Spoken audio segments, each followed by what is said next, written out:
किसी भी पॉइंट का सबसे छोटा डिस्टेंस। तो हमें यहाँ से यहाँ जाना है, तो हम ऐसे भी जा सकते हैं, ऐसे भी जा सकते हैं, चाहे ऐसे भी जा सकते हैं, लेकिन इन दोनों पॉइंट का सबसे छोटा डिस्टेंस यही है। तो इसी और क्लास 9 में हम पढ़े डिस्टेंस बिटवीन टू लाइन्स, जो कि होता है √x2 - x1 का स्क्वायर प्लस y2 - y1 का स्क्वायर। इससे हम किसी भी दो पॉइंट की कोऑर्डिनेट में किसी भी दो पॉइंट का डिस्टेंस निकाल सकते हैं। और एक होता है सेक्शन फॉर्मूला, इससे हम किसी भी पॉइंट का अगर वो बीच में से कट रहा है तो वो किस रेशियो में कट रहा है ये निकाल सकते हैं। और इसका फॉर्मूला होता है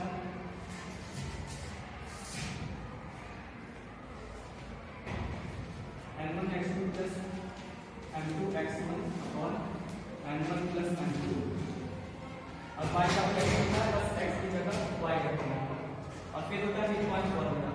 अगर ये इन दोनों को सेम रेशियो में काटता है तो ये हो जाएगा कंडीशन फॉर्मूला। और अगर यहाँ पे मान रखने के तो उतना ही आएगा जितना कि x का वैल्यू होगा। तो इसका सीधे रख सकते हैं x2 + x2 और y1 + y2।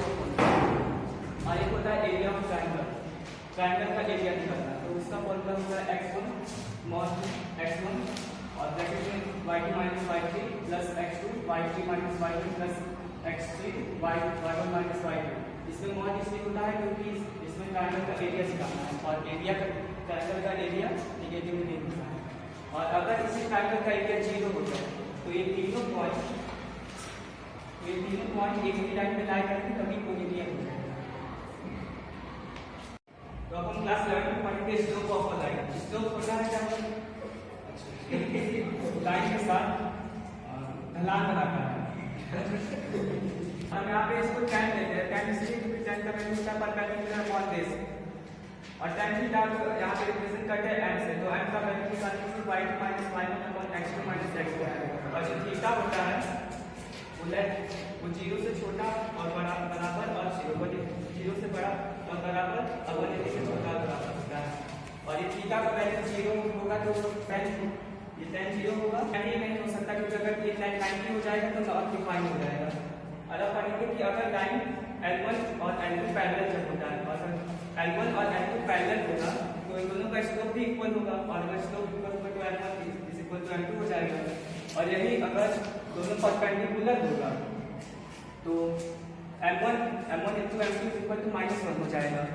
और ये पैरेलल तभी हो सकता है जब ये दोनों इक्वल होगा। और ये परपेंडिकुलर तभी हो सकता है जब ये दोनों का सम नेगेटिव रेसिप्रोकल होगा।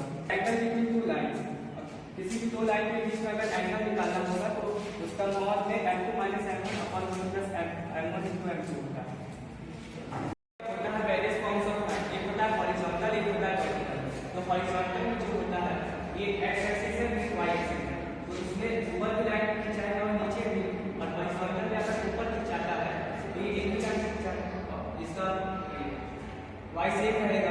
अच्छा, ऊपर y सेम रहता है और नीचे भी y सेम रहता है, बस x बदलता है। और वर्टिकल में x बदलता है और y सेम रहता है। और अब पढ़ेंगे लाइन विद एंगल।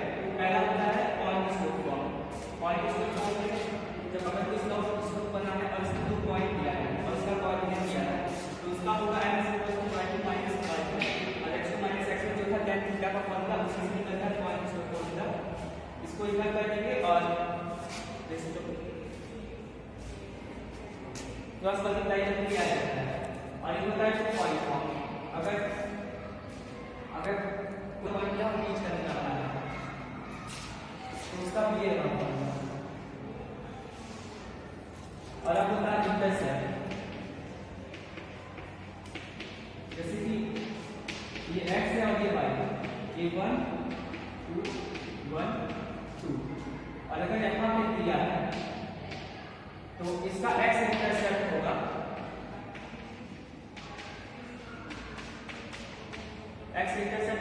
और y इंटरसेप्ट